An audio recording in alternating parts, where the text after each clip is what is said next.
300 or so low, guttural individual voices combine into a cohesive whole, a chorus of feral anticipation as these custard-coloured titans skip onto the pitch. The first among them kind of punches limply through a paper hoop emblazoned with their team-sponsored logo, J. Arthur Bower's Synchro Boost Houseplant Compost.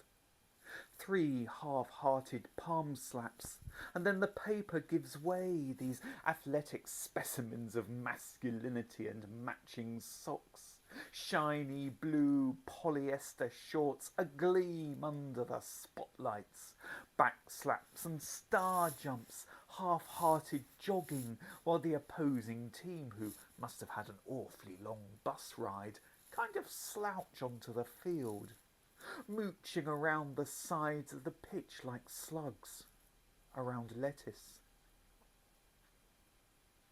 I brought a book to read, assuming that there would be seats. Instead, I was pressed up against the lanky frame of an ever so friendly, though unusually potty-mouthed scrote of a lad, whose replica custard-coloured shirt had last year's sponsor, McClintock's Polystyrene Coving Limited, and who suggested at top volume that the home team might like to consider breaking the fucking legs of the opposition.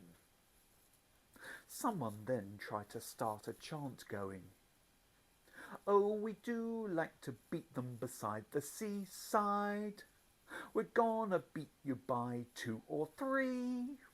But it kind of got drowned out to a chant of, "Put them all in intensive care, put them all in intensive care, put them all in intensive care. Captain Ollie has got great hair." I have come with a friend who's there for the football, but also to show me the football. And he kind of made a grimace when I said I'd brought a book to read. The home team did some warm-up exercises. "They're dancing," I said. "It's all a bit camp, isn't it?" Number 32 is just my type. Bleach blonde hair, stubble, long legs and snaky hips. "Gooey! Over here!" My pal said, "He's on loan from Bournemouth." I said, "That's okay. I'll give him back in one piece." The stadium announcer extols the virtues of both teams and attests to the veracity of J. Arthur Bowyer's Synchro Boost Houseplant Compost, and the game begins.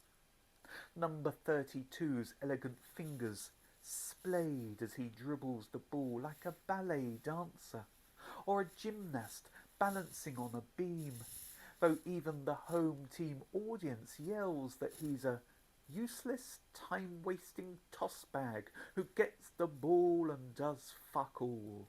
Go back to Bournemouth, you useless waste of space. He's got lovely eyes. The ground rumbles and thuds as they race from one end to the other, kicking up clods of grass and winning the applause of the audience, who shout encouragement. These lads in custard, who aim at the goal at the other end. Someone misses a sitter. Someone else scuffs it. And then the ball goes into the corner, and 2 opposing players prance and dance around it like Torville and Dean. My eyes kind of wander off to the other side, where 20 or so of the away team supporters chirrup, and you can just make out the faded lettering of last year's sponsor showing through under a new coat of paint. McClintock's Polystyrene Coving Limited is better than any competition. Only the word tit is still showing.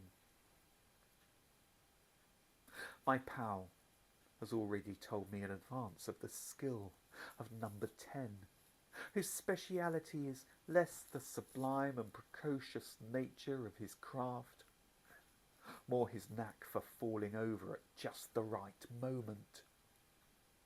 Now he goes down like a sack of spuds, and the audience erupts. Apparently, this is a good thing. He's allowed to aim the ball at the keeper, and boom! In it goes. I almost spill my cup of tea as I'm jostled, and the lad next to me flings his arms around my neck, jumps up and down. The tea oscillates as I breathe in his Lynx Africa antiperspirant. I must say, I enjoyed it a lot. And now, I want number 10 to fall over again. Wouldn't you know it? He does. Never fails to disappoint. Fortune smiles twice in the low setting sun. Achilles in his death throes. Icarus mid-melt. Our hero is down-fallen and rolling in the mud like a hippo. The ref's cheekbones inflate as he blows his whistle. Boom! Scores! The audience is enraptured once again. Another clingy embrace of Lynx Africa. I'm a cuppa-carrying eucalyptus, and he's my own personal koala. Number 32 looks down wistfully, as if jealous, I hope. Oh, I hope, of me and my new-found tame delinquent who sips a surreptitious beer from a paper bag and chinks against my half-spilled Darjeeling. Cheers! Caught up in the joy of the moment, I attempt to start a chant based on the third movement of Beethoven's Pastoral Symphony, but it doesn't take hold. Really though, I'm only here for my pal who's brought me along. This is his culture, and I'm an interloper. But I want to show that I understand life beyond the cliché, broaden my mind and experience every nuance of our shared cultural history. We're winning, he says during the interval, as we queue for pies sold from a shed next to the unoccupied press box. Well, they are, I point out. We're just watching. I'm taking him to a drag show next weekend. And then the announcer wants us all to sing Happy Birthday for little Liam, whose favourite player is number 10, and little Jimmy, whose favourite player is number 10, and little Jack, whose favourite player is number 10. And he reminds us that we can all vote for the J. Arthur Boas Synchro Boost Houseplant Compost Man of the Match, which is usually won by number 10. I'd like to vote for number 32, I say, perhaps too loudly, and everyone around me laughs and says how funny, and they love my sense of irony. 2 more goals soon after the interval. Perhaps the audience has tired itself out. I'm the only one who seems excited, and my new friend in the McClintock shirt hardly seems inclined at all to repeat his usual celebratory hijinks, no doubt enervated by his enthusiasm and the 2-litre bottle of cider stuffed down the front of his tracky bottoms.